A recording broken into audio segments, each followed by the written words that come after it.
Ici, la pierre n'est pas un décor, elle est mémoire. Un paysage né d'une mer disparue, paysage sculpté par le temps, façonné par le silence.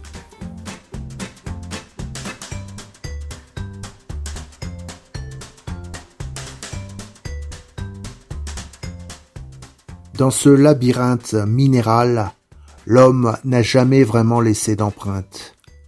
Car ici, on ne traverse pas, on entre.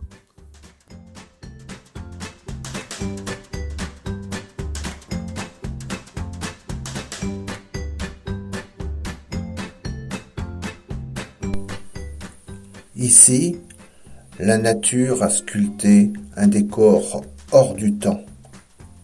Le cirque de Mourez.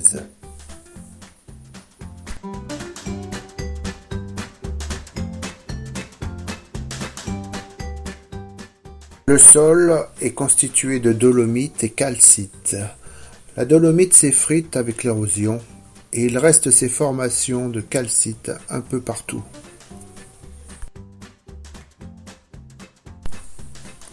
Partout sur la roche, la bruyère est présente. Ici, elle est en fin de floraison.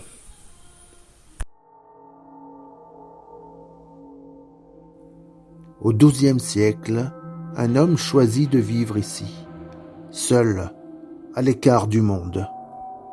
Il s'appelait Enjalabert.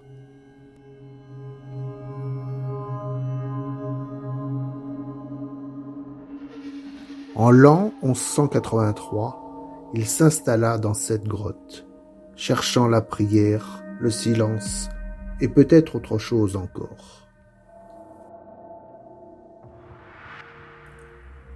Grâce à son courage devenu légendaire, il acquit de la notoriété.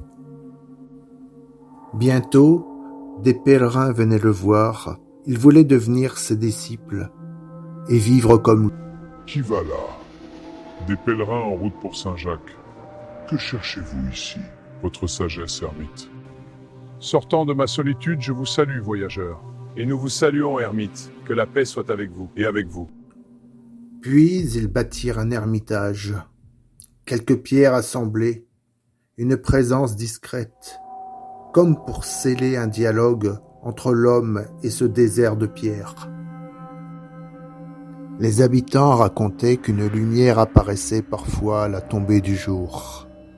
Ni feu, ni torche, une clarté immobile.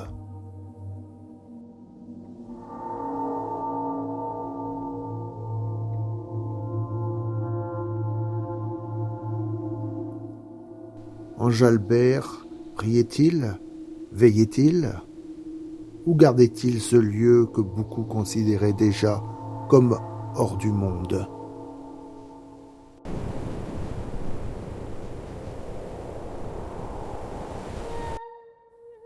Les siècles ont passé, l'ermite a disparu, mais les ruines de l'ermitage demeurent.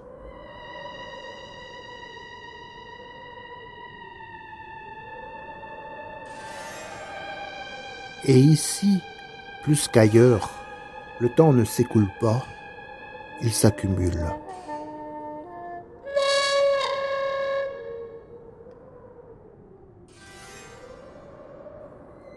Le vent continue de circuler entre les pierres, comme un souffle ancien qui n'a jamais quitté les lieux.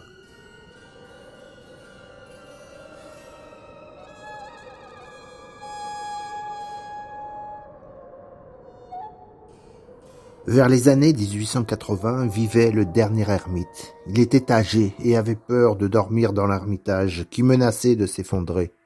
Tous les soirs, il redescendait dans le village où il dormait chez l'habitant et repartait le lendemain matin. En partant de ses hôtes, il disait toujours « Un jour, je vous récompenserai ». Trop âgé pour vivre dans l'ermitage, il se retira au monastère de Saint-Guilhem. Un jour, ses anciens hôtes reçurent une lettre de sa part, mais pas suffisamment affranchie. Ils ne purent payer le timbre, et la lettre repartit et ne revint jamais. Le mystère de la lettre et de la récompense promise s'est envolé.